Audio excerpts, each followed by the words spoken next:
Un grand bonjour à toi, c'est Zaël. Comment vas-tu? Je voudrais tout d'abord t'encourager à regarder la première vidéo que Ariane a publiée sur cette même chaîne qui parle des vies antérieures et du savoir intérieur qui permet d'identifier ce qui peut être ou non des souvenirs de ces vies. C'est très intéressant et cela pourrait être utile. Aujourd'hui, je vais te parler de comment je considère les accords d'une âme, l'omission d'action pour les respecter, et de s'il est vraiment utile d'essayer de changer la ligne temporelle d'une autre personne. Je préfère parler d'accords de l'âme plutôt que d'accords prénataux, car je ne suis pas d'accord avec la signification de cette expression. Les accords prénataux seraient des choses pour lesquelles tu as donné ton accord avant ta naissance. Mais si tout se passe maintenant, si le temps n'est pas une chose linéaire, si tu peux écrire ton histoire au fur et à mesure que tu vis, comment cela pourrait être prénatal? Comme toujours, cela dépend du plan sur lequel tu portes ton attention dans le moment présent. Mais j'ai tendance à tout considérer comme le maintenant constant. Dans la dernière vidéo sur le temps, j'ai expliqué que ton destin est fixe et ne l'est pas en même temps. Et qu'en fait, tu écris toi-même ton destin en permanence. En permanence dans un présent constant, comme je l'ai dit. Il est possible que tu te laisses toi-même des indices sur le chemin que tu t'es fixé, bien que peu de gens en soient conscients. Je m'explique. Je vois que énormément, et quand je dis énormément, je veux dire énormément de gens désespèrent de savoir quelle est leur mission de vie une fois qu'ils commencent à ouvrir les yeux sur une réalité plus expansée. Ils souffrent même de ne pas connaître le sens de leur séjour dans cette réalité. Bien qu'en fait ce n'est pas quelque chose qui n'arrive que sur Terre, mais c'est vrai que c'est généralement beaucoup plus fréquent là-bas. En suivant la ligne de pensée qu'Ariane a expliquée dans son premier thème, cela peut aussi s'appliquer à ta mission, si on peut appeler ça comme ça. Tu n'as pas besoin d'appeler ça une mission, parce qu'en fin de compte, ce sont des choses que tu décides de faire toi-même. Et personne d'autre ne peut te dire quel est cet objectif, car même si tu es parti en mission pour faire quelque chose de spécifique dont tu as parlé aux autres avant de descendre sur Terre, cela signifie seulement que c'était ton intention au moment où tu es descendu. Maintenant, tes idées pourraient être totalement différentes si ton âme pouvait désirer quelque chose d'entièrement différent. Bien que dans la plupart des cas, je pense que c'est ce sentiment avec lequel tu es parti en mission sur Terre qui prévaut. Mais il n'est jamais bon de se fermer à l'idée que les choses sont comme ça et pas autrement. Il y a toujours des exceptions pour absolument tout. Rien n'est simple, si je puis dire. Alors, comment trouver ce chemin que tu penses devoir suivre pour remplir ta mission? Eh bien, la première chose à faire et la plus primordiale est que tu t'assoies pour réfléchir et parler avec toi-même. Demande-toi ce que tu aimerais le plus vivre, aussi utopique que cela puisse te paraître. Je te conseille de ne pas te limiter à penser à des choses 3D, comme par exemple vivre dans un manoir entouré de richesses. Bien que si c'est ce que tu veux, c'est bien sûr parfaitement valable aussi. Mais je dis cela parce que beaucoup de gens ont du mal à se défaire de l'idée que tout ce qui existe est la 3D, y compris quand ils ont conscience de tout ce qui existe réellement. Maintenant que cela est dit, qu'aimerais-tu faire? Qu'est-ce qui te rend heureux? Y a-t-il quelque chose qui ne remplit pas ton cœur dans ce que tu fais actuellement? Y a-t-il un projet ou une voie que tu aimerais beaucoup pouvoir suivre? Y a-t-il une situation que tu aimerais changer? Tu peux mettre la vidéo en pause et y réfléchir à froid. Tu peux même noter les réponses et reprendre la vidéo quand tu l'auras fait. Je continue. Je peux te résumer cela en un concept très simple, même s'il ne te servira que de guide, car ce n'est jamais aussi simple, comme je l'ai dit précédemment. L'intérêt de regarder un film est de ressentir les émotions qu'il te procure. L'intérêt de lire un livre est le même. L'intérêt de jouer à un jeu vidéo est d'y jouer. Et l'intérêt de la vie est de vivre. De ce fait, cesse tout simplement de suivre le chemin qui te rend malheureux et qui te donne envie de faire autre chose.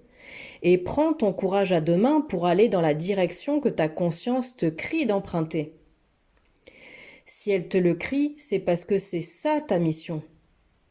Rien n'est insignifiant, aussi absurde et ennuyeux que puisse paraître ce que tu désires faire.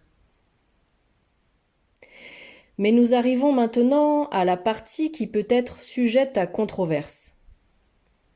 Il y a un instant, je disais que quelqu'un d'extérieur ne peut pas arriver et t'expliquer ce que tu dois faire parce que c'est ce que toi tu as décidé de faire avant d'entrer sur Terre.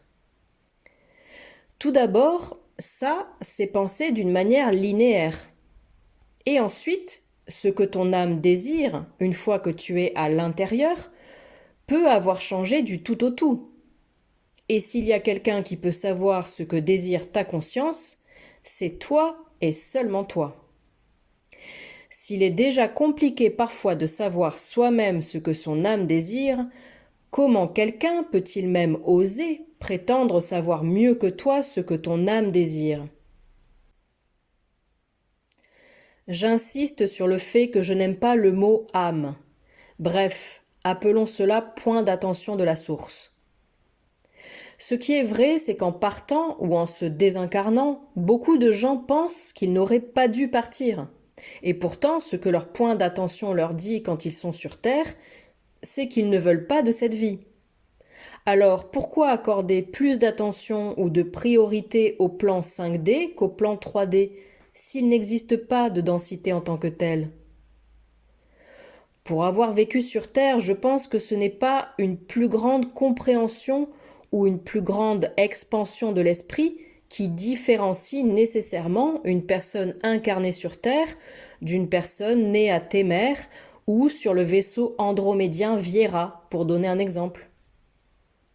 Alors, qu'est-ce qui rend ce plan supérieur à celui que tu perçois sur Terre ?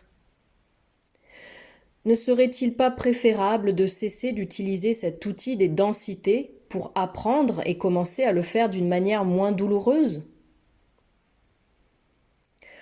En tant que personne ayant vécu sur Terre, je considère que c'est une planète comme une autre, dont les habitants ont également le droit de parcourir le monde dans lequel ils sont nés et de connaître la vérité. Et si c'est ce que leur âme désire maintenant, le fait de les priver de ce droit et d'alimenter exactement le contraire, c'est cela qui est en réalité invasif et imposé, selon mon point de vue. Cela revient au même que de s'asseoir pour regarder souffrir une autre personne. Lorsque tu constates que tu n'aimes pas un jeu vidéo parce que tu le trouves injuste, personne ne t'oblige à continuer d'y jouer. Lorsque tu n'aimes pas le film, tu peux quitter le cinéma. Quand le livre t'ennuie, tu le laisses à la librairie. Lorsque tu montes dans un manège de parc d'attractions et que tu vois qu'il est plus haut que tu ne le pensais, tu as la possibilité d'en descendre. Et lorsqu'une personne consciente sait ce qu'est la Terre et qu'elle ne souhaite plus y vivre, le plus naturel serait qu'elle puisse aller ailleurs sans avoir besoin d'attendre une autre vie. Parfois, et c'est de cela dont il s'agit maintenant, une personne décide que sa vie a assez duré et lui a assez apporté et qu'elle peut s'en aller en paix. Et il faut respecter cette décision, car c'est ce qu'elle a décidé elle. Cependant, je ne suis pas d'accord avec le fait de la laisser partir dans une position de douleur et de souffrance sans avoir d'abord essayé de l'aider à la surmonter. Parce que lorsqu'elle a surmonté ce traumatisme, cette personne est généralement heureuse et fière d'être en vie, d'avoir dépassé ça et d'être devenue plus forte. Cependant, tu n'aides pas une personne à surmonter un traumatisme en la laissant s'enfoncer dans ce traumatisme ou en alimentant celui-ci pour qu'il continue à tourmenter la personne jusqu'à ce qu'elle le surmonte. Selon mon opinion, cela revient à fouetter et à punir inutilement la personne qui, victime de ses propres idées, est tombée dans un gouffre où elle peut avoir besoin d'aide. Le moyen de guérir ses idées, et donc de sortir la personne de ce gouffre, n'est pas de remplir celui-ci de chauve-souris et de le boucher pour que la personne n'en sorte pas. C'est plutôt en lui donnant un coup de main et en lui apprenant comment sortir de ce gouffre et comment faire pour ne plus jamais y retomber. Depuis un point de vue plus expansé, c'est cette personne elle-même qui aura manifesté cette aide, ce qui signifie qu'elle a déjà appris à sortir du gouffre. Depuis le point de vue de celui qui aide, tu pourrais penser que tu ne fais que changer ta propre ligne de temps dans laquelle tu perçois comment cette personne sort du trou. Mais en réalité, ça, tu ne peux pas le savoir. Et tu crées une ligne dans laquelle cette personne peut s'accorder avec toi. Une ligne positive que vous percevez tous les deux et que vous avez créée ensemble. Ici, je vais poser une question qui ne s'adressera pas aux humains de la Terre. Dis-moi, préfères-tu continuer à regarder comment cette personne se noie dans le gouffre ? C'est cela ce que tu souhaites percevoir, la souffrance des autres ? Ta conscience dormira-t-elle tranquille alors que tu sais que tu ne l'as pas aidé à sortir du gouffre ?